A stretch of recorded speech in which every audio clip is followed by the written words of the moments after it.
Kehidupan kita ni memang semakin lama semakin canggih, betul tak? Teknologi memang bergerak dengan pantas.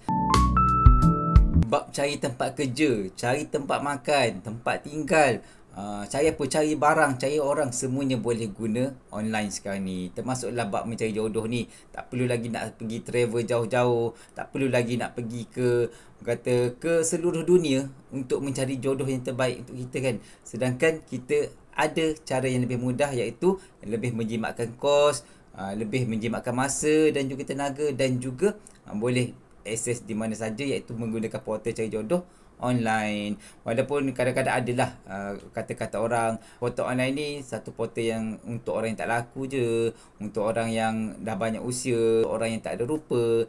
Sebenarnya benda tu salah lah. Dalam Tijana.my ni memang ramai calon pelbagai latar belakang. Kalau pergi tengok kan, kalau dah join kita, boleh tengok lah calon berlawanan jantina dengan kita.